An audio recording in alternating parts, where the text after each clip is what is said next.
કબજિયાત વિશે બહુ ટૂંકમાં વાત કરવી છે કે અમુક લોકોને શિયાળાની ઋતુમાં કબજિયાતની સમસ્યામાં વધારો જોવા મળે છે અને કબજિયાતની સમસ્યા જ્યારે વધે ત્યારે મળ સુકાઈ જાય, મળ ગંઠાઈ જાય, મળ કટકે કટકે આવે, ટોયલેટ કરવા લાંબો સમય સુધી બેસી રહેવું પડે છે, જોર લગાવવું પડે છે. જો વધારે જોર થઈ જાય તો મળદ્વારની જે રિંગ હોય ત્યાં સોજો આવી જાય છે, ચીરા પણ પડી શકે છે, મસા પણ થઈ શકે છે.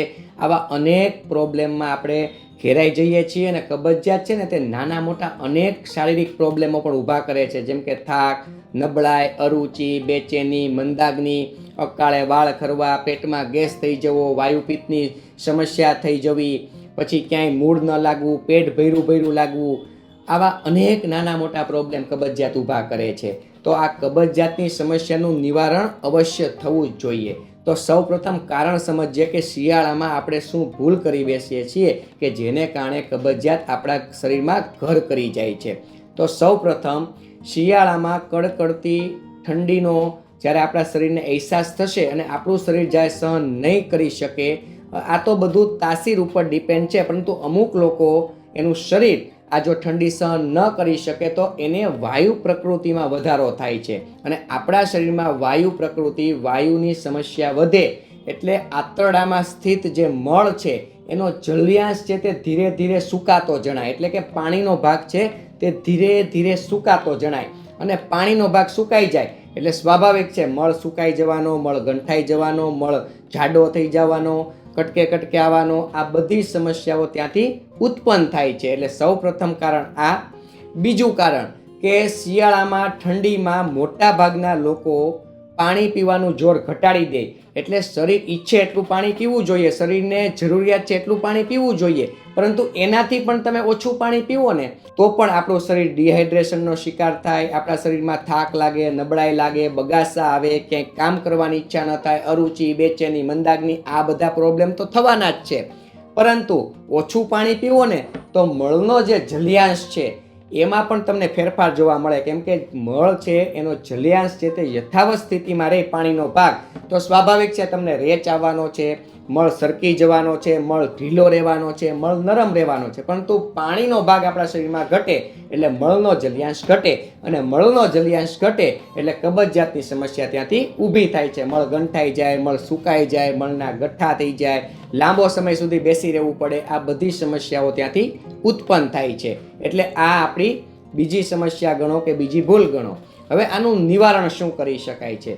એક તો પ્રથમ વાત કરું તો જે લોકોને શારીરિક ઠંડી ખૂબ લાગે છે, એનું શરીર ઠંડી સહન નથી કરી શકતું, એને કારણે શરીરમાં વાયુ ખૂબ રહે છે, તો એવા લોકોએ કબજિયાતની સમસ્યા રહેતી હોય તો શું કરવાનું છે? તો કાળા તલ અને અજમા, એમાં તમારે 1 ચમચી કાળા તલ હોય તો ચણાની સાઈઝ હોય એનાથી ડબલ સાઈઝ, એટલે કે થોડીક અમથી એકાદી ચપટી તમારે અજમાની મિક્સ કરી દેવાની છે અને અજમો અને કાળા તલનો મુખવાસ ચાવીને ખાવાનો છે. આનાથી શું ફાયદો થશે? આનાથી એક તો તલ છે ને તે રેચક ગુણ ધરાવે છે, તે આંતરડામાં સ્થિત જે મળ છે ને તેને આગળ ધકેલે છે અને કબજિયાતની સમસ્યામાંથી તમને સંપૂર્ણ મુક્તિ અપાવે છે. એકદમ સરસ મજાનું પેટ સાફ આવી જાય છે, પણ કુદરતી રીતે સાફ આવી જાય છે. અને અજમો છે ને તે ઉત્તમ પાચક કરતા ગુણ ધરાવે છે અને વાયુનાશક ગુણ ધરાવે છે, વાયુને દૂર કરવાનું કામ કરે છે. આ બંનેનું મિલન થાય એટલે શિયાળામાં જે કબજિયાતની સમસ્યા રહેતી હશે ને એમાંથી તમને ધીરે ધીરે મુક્તિ મળશે. શિયાળામાં જનરલી તમે લોકો અડદિયા, ગુંદર પાક, ખજૂર પાક આ બધું ખૂબ ખાતા હોવ છો, પરંતુ એક સરસ મજાનું મિષ્ટાન કહી દઉં, એનું નામ છે કાળા તલનું કચરિયું. એમાં કાળા તલ હોય, કાળા તલનું તેલ હોય, ટોપરું હોય, ખજૂર હોય, ડ્રાયફ્રૂટ હોય, ગોળ હોય, આ બધું છે ને આપણા શરીરમાં વાયુને પણ દૂર કરે અને કબજિયાતની સમસ્યાને પણ મટાડે છે. એટલે આપણે આ પૌષ્ટિક ખાણું પણ શિયાળામાં અવશ્ય ખાવું જોઈએ. બીજું કે જે લોકો ઓછું પાણી પીવે છે એ લોકો એક તો પૂરતા પ્રમાણમાં પાણી પીવાની ટેવ પાડી દે, શરીર ઈચ્છે એટલું પાણી એને આપવું જોઈએ અને સવારે ખાસ કરીને એક વખત નવશેકું ગરમ પાણી પીવાનું છે, કેમ કે નવશેકું ગરમ પાણી પીવાથી શું થશે કે નવશેકું ગરમ પાણી પીશો એટલે શરીરને ઠંડીનો અહેસાસ પણ ઘટશે, ઠંડી લાગતી પણ ઓછી થશે અને તમારી કબજિયાતની સમસ્યામાંથી પણ તમને ધીરે ધીરે મુક્તિ મળી જાય છે. અને જે લોકોને પુષ્કળ માત્રામાં કબજિયાત છે અને સાથે સાથે અપચો છે, એવી બધી તકલીફ છે, તો એવા લોકોએ જીરાનું પાણી પીવાનું છે. 1 ગ્લાસ નવશેકું ગરમ પાણી કરવાનું, એમાં 1 ચમચી જીરુંની મિક્સ કરી દેવાની, એ પાણીને થોડુંક ઉકાળવાનું, ત્યારબાદ થોડુંક પાણી બળી જાય ત્યારબાદ એ પાણીને ગાળી લેવાનું, જીરુંવાળું પાણી પી જવાનું, જે જીરું વધ્યું છે એને ચાવીને ખાઈ જવાનું. એટલે એમાં પણ ફાઇબરનું પ્રમાણ સારી માત્રામાં રહેલું છે.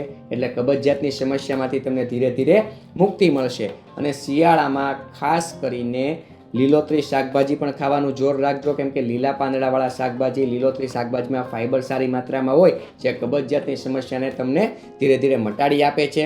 સાથે સાથે સરસ મજાની વાત કરવા માગું છું, ફળોમાં સફરજન છે, પપૈયું છે, આ બધું ખાવાનું જોર રાખવું, કેમ કે આમાં ફાઇબરનું પ્રમાણ હોય, એનાથી તમારી કબજિયાતની સમસ્યામાંથી તમને ધીરે ધીરે મુક્તિ મળે છે. સાથે વહેલું જાગવાનું, વહેલું સૂઈ જવાનું, પછી તમે વજ્રાસન પણ કરી શકો છો, ધ્યાન, યોગ, પ્રાણાયામ પણ કરી શકો છો, તમે દિવસમાં 2-3 કિલોમીટર ચાલવા પણ જઈ શકો છો. આ બધું ક્યાંક ને ક્યાંક તમારી ઇમ્યુનિટી વધારે અને સાથે સાથે કબજિયાતની સમસ્યામાંથી પણ તમને મુક્તિ અપાવે છે. આપ સૌને મારા પ્રણામ. જય ધન્વંતરી.